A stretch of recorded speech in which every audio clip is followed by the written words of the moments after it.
Hello guys. So आमच्या घरी आज बनणार आहे मस्त बटाट्याचे चिप्स आणि त्यासाठी माझ्या मम्मीने खूप वेळापासून याला भिजत घातलेलं होतं आणि आता मस्त याचे साल्टे काढणार आहोत आणि त्यानंतर मस्त याचे बटाट्याचे चिप्स बनणार आहे.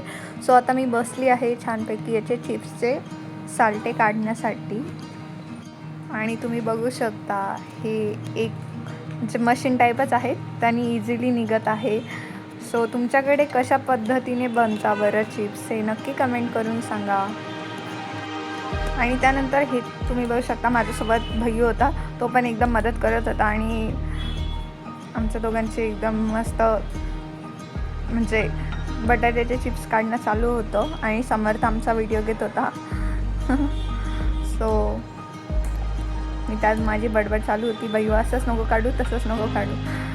सो झालं होतं असं सगळं काही आणि त्यानंतर मी घेतली होती माझी स्वीटीची वॉशिंग करायला, कारण की खूप घाण झालेली होती आठवडाभरापासून आणि मी त्यानंतर छानपैकी याला क्लीन केलं आणि त्यानंतर माझा मूड झाला, म्हटलं मस्त चला चिप्स वगैरे खाऊयात म्हणून मी गेली होती मस्त किराणा शॉपमध्ये.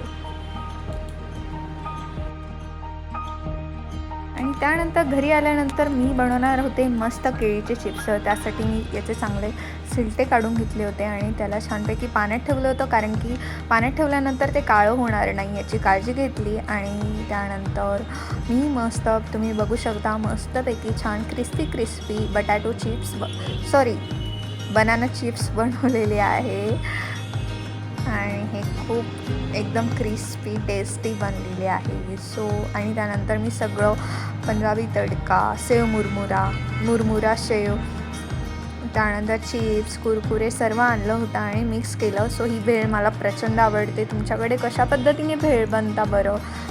आमच्याकडे तर अशी बनते, मला तर फार आवडते आणि मी बनवलं तर म्हणजे सॅटर्डे